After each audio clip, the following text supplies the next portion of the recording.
আসসালামু আলাইকুম ওয়া রাহমাতুল্লাহি ওয়া বারাকাতুহু। আলহামদুলিল্লাহ, সালাতু ওয়াসসালামু আলা রাসূলিল্লাহ ওয়া আলা আলিহি ওয়া সাহবিহি আজমাইন।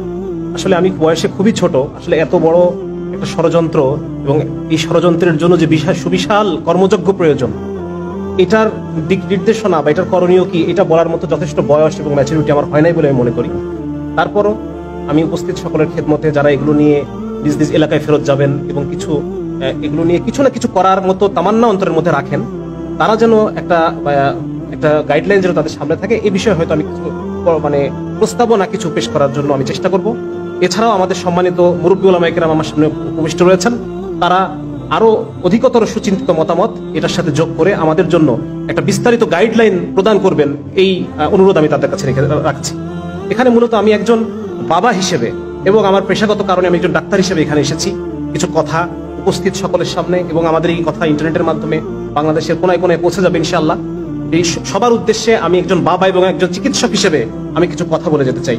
আপনারা ইতিমধ্যে জেনেছেন যে ব্র্যাক, বন্ধু সোশ্যাল ওয়েলফেয়ারের মতো এনজিও গুলো তারা দেশ বিরোধী, সমাজ বিরোধী, পরিবার বিধ্বংসী এবং ধর্মবিরোধী ভূমিকা এই বাংলার জমিনে তারা রেখে যাচ্ছে, এবং পশ্চিমা নষ্ট সভ্যতার যে নষ্ট চিন্তাগুলো তারা আমাদের মধ্যে ছড়িয়ে দিচ্ছে, এবং তারা বিভিন্নভাবে এই কাজগুলো করছে। তারা আন্তর্জাতিকভাবে সরকারকে চাপে ফেলছে, তারা বিভিন্ন সরকারি কর্তা ব্যক্তিদেরকে বিভিন্ন প্রলোভন দেখিয়ে বিভিন্নভাবে তারা তাদের এই উদ্দেশ্যগুলো আদায় করে নিচ্ছে। এবং কেন তারা এটা করতে চায় এই বিষয়ে আমি একটু আপনাদের সামনে পুরনো একটা ইতিহাস আমি আপনাদের সামনে তুলে ধরতে চাই।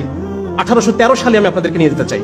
1813 সালে মাদ্রাজে, যে ব্রিটিশ উপনিবেশ মাদ্রাজে, সেখানের গভর্নর ছিলেন colonel Thomas Munro.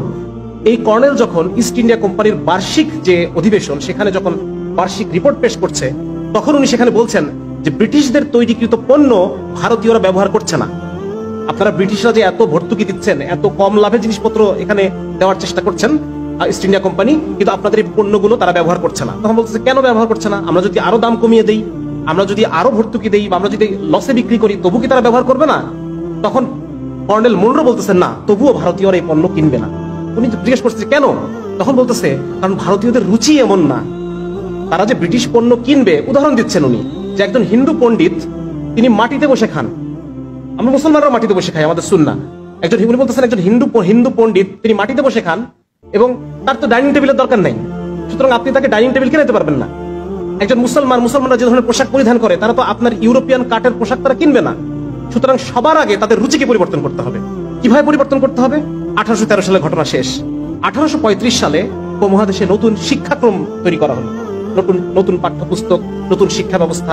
Lord Macaulay নতুন শিক্ষা ব্যবস্থা নিয়ে আসলেন, এবং এই শিক্ষা ব্যবস্থার মধ্য দিয়ে ভারতীয়দেরকে এমন ভাবে ইউরোপিয়ানাইজ করা হলো, তাদের রুচিকে এমন ভাবে বদলায় দেওয়া হলো যে 1901 সালে, ঠিক 100 বছরের মাথায়, 90 বছরের মাথায় 20 লক্ষ ইউরোপিয়ান মন মগজ রুচির মানুষের জন্য কত ব্রিটিশ পণ্য আমদানি করা হয়েছে, এটার একটা ডকুমেন্ট আছে। আমি ব্যাপারটা বুঝতে পারছি আপনাদেরকে, যে শিক্ষা ব্যবস্থার মধ্য দিয়ে মানুষের রুচিকে পরিবর্তন করা হয়, যেন এই বিশাল যে আন্তর্জাতিক যে পুঁজিবাদী যে সম্প্রদায়, তারা যেন তাদের পণ্যগুলো, তাদের সেবাগুলো আমার কাছে বিক্রি করতে পারে। মোট কথা, বাজার তৈরি করতে পারে। বড় বাজার তৈরি করার জন্য তারা আমাদের শিক্ষা ব্যবস্থার মধ্য দিয়ে আমাদের রুচিকে তারা পরিবর্তন করে দেয়। তাহলে এখন আমি যে পয়েন্টে আমি আসতে চাচ্ছি, যে এই যে ট্রান্সজেন্ডার মতবাদ আমাদের মধ্যে ছড়ায়, তাদের কি লাভ? আমাদের এখানে এরকম কঠিন এক পরিস্থিতি আজকে ঘরে ঘরে তৈরি হবে যদি এই কারিকুলাম আমাদের বাচ্চারা পড়ে। তারপর দেখেন যে পুরুষ থেকে নারী হতে লাগে $1,40,000, নারী থেকে পুরুষ হতে লাগে $1,25,000, লিঙ্গ সার্জারিতে লাগে $30,000, চেহারা সার্জারি করে মেয়ে পুরুষ করে ফেলতে লাগে $25,000 থেকে $60,000, ব্রেস্ট সার্জারির জন্য লাগে $5,000 থেকে $10,000। শুধু তাই না, প্রতি বছর তাকে হরমোন নিয়ে মেয়ে হয়ে থাকতে হবে, প্রতি বছর তাকে হরমোন নিয়ে ছেলে হয়ে থাকতে হবে। এটা একটা খরচ আছে, প্রতি বছর $1,000 উপরে তাকে খরচ করতে হবে। 2017 সালে শুধু পুরুষ থেকে নারী হওয়ার যে মার্কেট, এই মার্কেটটা ছিল $11.5 কোটি, এবং 2024 সালে এই মার্কেটটা গিয়ে দাঁড়াবে $97 কোটি। তার মানে দেখেন, এই যে একটা জিনিস আপনাদেরকে আমি বলি, একটু গ্যাপ নেই, যে আজকে যে বাংলাদেশে একটা ইয়ে আছে, যে আমেরিকাতে, আমি একটু সময় নিচ্ছি, আপনাদের কাছে সময় নিচ্ছি, আমেরিকাতে প্রতি বছর $223 বিলিয়ন লাগে শুধুমাত্র মদ খাওয়ার কারণে যে ক্ষতিগুলো হয়, ভাঙচুর হচ্ছে, কেউ শারীরিকভাবে অসুস্থ হচ্ছে, পরের দিন অফিসে আসতে পারতেছে না, এই যে মদ খাওয়ার কারণে $223 বিলিয়ন ক্ষতি হয় আমেরিকার প্রতি বছর। আমাদের বাংলাদেশ এই ক্ষতিটা থেকে বেঁচে আছে না বেঁচে নাই? এই খরচটাকে আমাদের করা লাগতেছে, এই টাকাটাকে আমাদের নষ্ট হচ্ছে, এটা আমাদের উলামায়ে কেরামের অবদান। আমাদের উলামা কেরাম মদের ব্যাপারে, জুয়ার ব্যাপারে, জিনার ব্যাপারে মানুষের মধ্যে এমন একটা অবস্থা, এমন একটা মনোভাব তৈরি করে রাখছেন, যার কারণে এই বাংলাদেশের বিলিয়ন বিলিয়ন বিলিয়ন ডলার বেঁচে যাচ্ছে। তাহলে আজকে এই যে নতুন করে আমাদেরকে এত বিলিয়ন ডলার এই দেশকে খরচ করতে হবে, তো এটা আমাদের কিছুই করণীয় নাই, আমাদের ডাক্তার সমাজের কিছুই করণীয় নাই। আজকে কেন একজন ডাক্তারের বিরুদ্ধে কথা বলবে না যদি সে আসলে দেশপ্রেমিক হয়ে থাকে? আজকে আমরা উলামায়ে কেরাম দেশপ্রেমিক, তারা এই বিষয়ে কথা বলতেছেন। এটা কি শুধু উলামায়ে কেরামের জিনিস? আমরা যারা সাধারণ মানুষ, আমরা যারা সাধারণ বাবা, আমাদের কোনো এখানে বলার কিচ্ছু নাই? আমার আপনার ছেলে তো, আমাদের উলামায়ে কেরামের সন্তান তো এখানে পড়ে না, তবু তারা কথা বলতেছে। তাহলে আজকে আমি আপনি যাদের সন্তান এই পাঠ্যপুস্তক পড়বে, যাদের সন্তান এই কনফিউশনের মধ্যে ভুগবে, এই মানসিক অসুখে তারা আক্রান্ত হবে, তারা কোনো কথাই বলতেছেন না। কেন এরকম হচ্ছে? তাহলে ভুক্তভোগী তো আমরাই হব।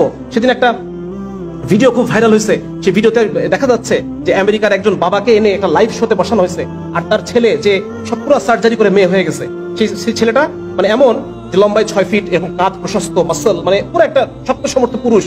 সে মেয়েদের পোশাক পরে, সে মেয়েদের মতো বড় চুল নিয়ে এসে বাবার সামনে চেয়ারে বসলো।